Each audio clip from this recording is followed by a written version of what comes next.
future. So I love what you're saying. Yeah. And it's all based upon optimism. I mean, spirituality is optimism. It's giving us more of a positive insight.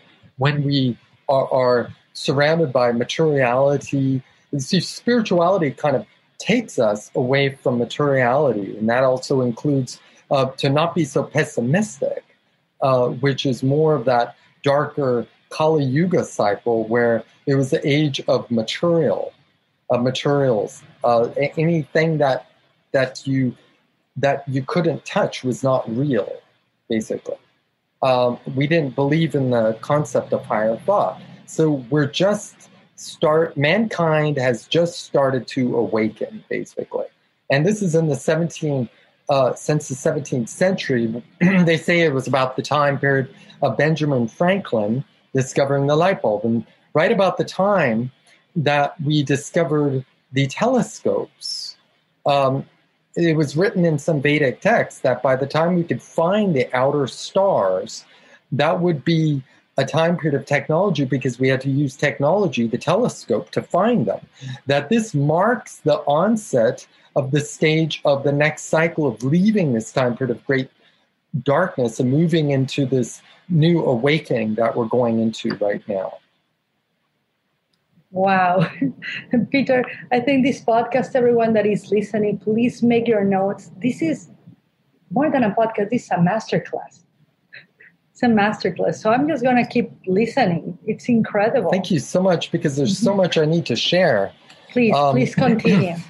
Yeah. So that's the first thing to understand the big picture. And like when you study astrology, that's usually the first thing that you want to do is look at Vedic time cycles.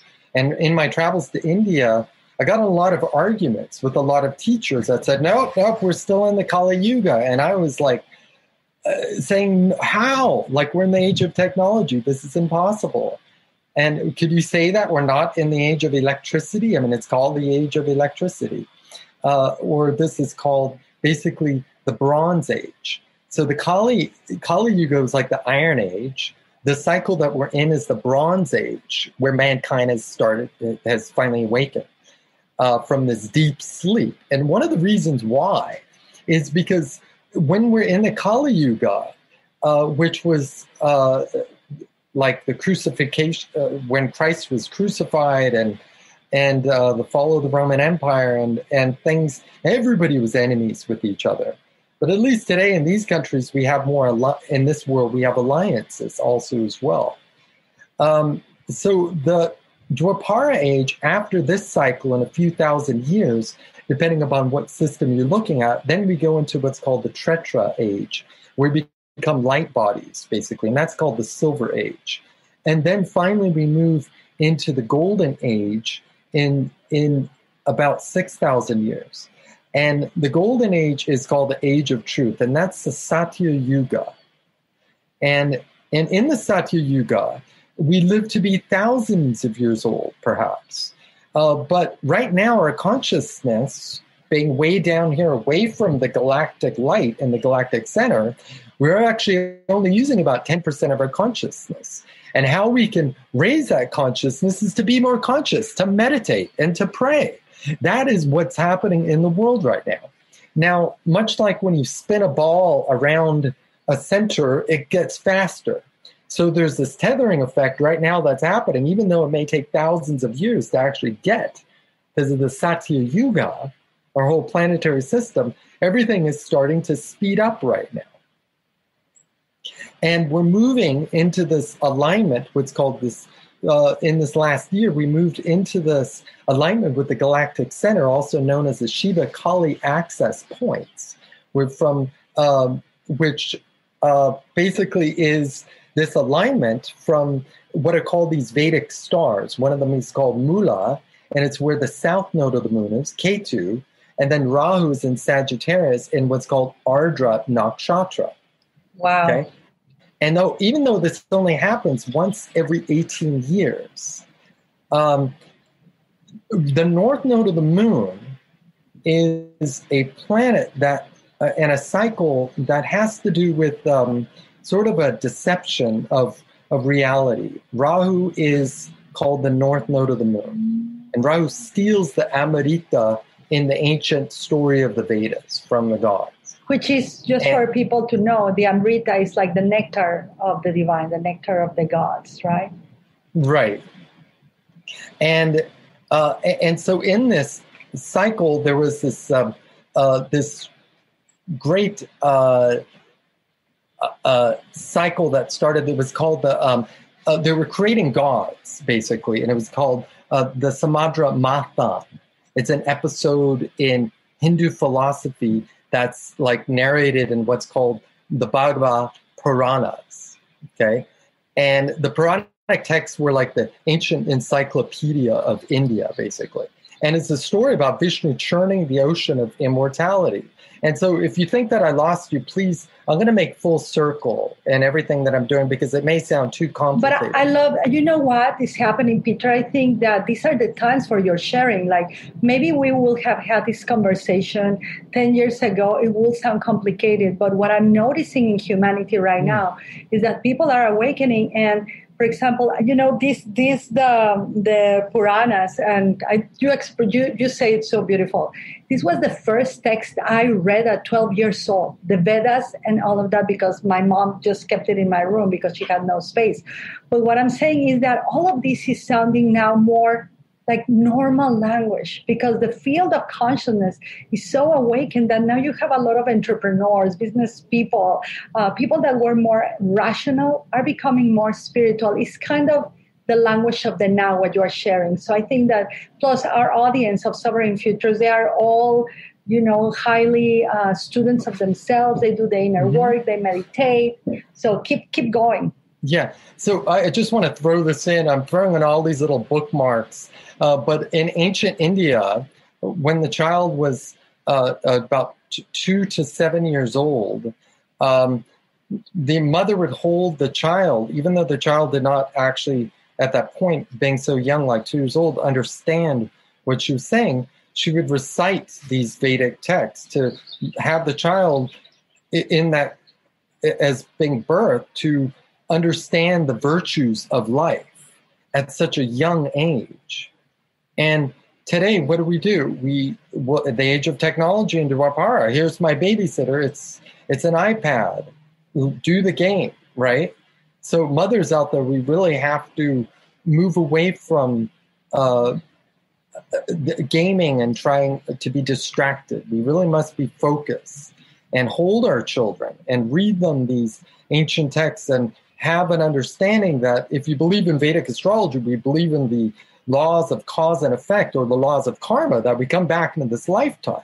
And in the thousands of readings that I've done, I can look at a child, or you can look at a child's birth chart and realize that he's an absolute master, which happens to me all the time. And it's something that's been happening with me in a lot of readings. The people that I'm seeing are coming to the surface as healers and masters. And I can actually see it in their charts because of what's happening in their 8th house influences, which is about esoteric wisdom, such as like Osho, who had several planets in the 8th house, and many other great divine teachers have these planets in the 8th house, which is, this is what we need to know, is about the unknown.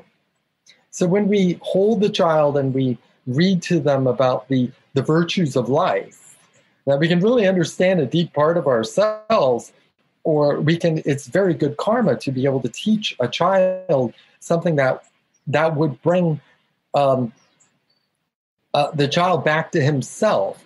And then when the child gets older, somehow he's going to already have the seed planted. He doesn't have to go through the difficult experiences of learning, basically. This is so powerful, Peter, and I think so poignant at this moment. You know, and plus it's such a good thing. I'm a mother of 3, and it's so true what you're saying, because when I was pregnant with my children, the third one, it was all the Guru Gita.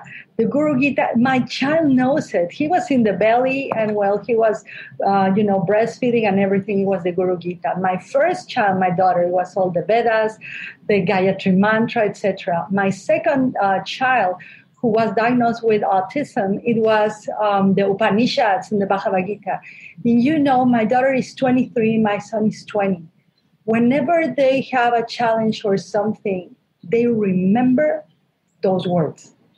They right now, they know the mantras, they know it. Yeah. My little one knows the Guru Gita. So their soul, it's guiding them to the truth, right? To their own era of truth within. Yeah. So I think this is so important for parents to hear. Yeah. Yeah. And one thing that I want to say that's really important, kind of like that, and sometimes children can be like adults can be like children sometimes, but we have to understand that the nature of in the Vedas and in the great stories of the teachings of the ancient Vedic wisdom and Vedic sciences, that there was everything is written in code, meaning that we may not really fully understand what it means until later. It is a transmission, basically. It's like going to the guru, going to the teacher, having them giving you a transmission, but you have to be there. And that's what's difficult about doing things sometimes over the computer, because the whole world is going to a computer. We don't have that social interaction that we wanted. So the Vedas were written in this, what's called like this codes to where it would be released in different time periods in humanity. So if you read it and you don't really understand it, so if all the people out there want to start reading the Vedas, they may not fully understand it. There's many different interpretations also as well. They may not understand it at all, but they're not supposed to because it's written in code. It's almost like a mantra where you don't know, but you feel good afterwards, or it has like a positive effect afterwards. Yeah, because the transmission resides beyond the words. And it's so clever. I love the Vedas, and I always, my students and everyone, I really recommend the Vedas because what you just said is so powerful. The transmission beyond the words is so smart because it bypasses our analytical mind. So it really reaches our soul. So as the process that we choose to do the work and mature emotionally, spiritually, mentally, that wisdom, that decodified for us. So I'll leave you the microphone. It's just so exciting. No. I love everything that you're saying too. You're such a motivator, and I really appreciate all the words that you're saying. And so speaking about kind of this this next level of where we are and where we're going, the good news by understanding the cycles of the yugas is that we actually are in an ascension cycle. Right? And we are not in a cycle of descension. Most people think, oh my God, this is the end of humanity. We're going to die. And it's actually just the beginning, actually, according to studying the cycles of the yugas. And there's a lot of great books and ways and movies and videos and ways that you can understand the cycles of the yugas. What was interesting is I spent many years ago, probably about 4 years ago, in India, and I was doing classes in India teaching Vedic astrology and teaching about the cycles of the yugas. And I would have many people in India who went, but they never heard about it at all, about the cycles of the yugas. Yet the origin was from ancient India. So many, when my travels in India, many people in India want to be like everybody in the West. And everybody in the West wants to be like everybody in India. There's this really interesting relationship. And so what I feel like the most important thing to be able to speak about is that we are, even though right now we are in the age of Dwapara, I'm not going to sugarcoat things, but and Yogananda even noted that the Dwapara can be a dangerous period in the development of technology. Can be faster than the wisdom to actually control them or to handle them. And I think our minds and our bodies are still believing we're detoxing from the Kali Yuga, right? So we have, it's like a kid in a candy store. Well, what's going to happen? The kid goes in the candy store, has all this technology. He's going to go home and get really sick after eating all this candy. That because we're in this important point in the life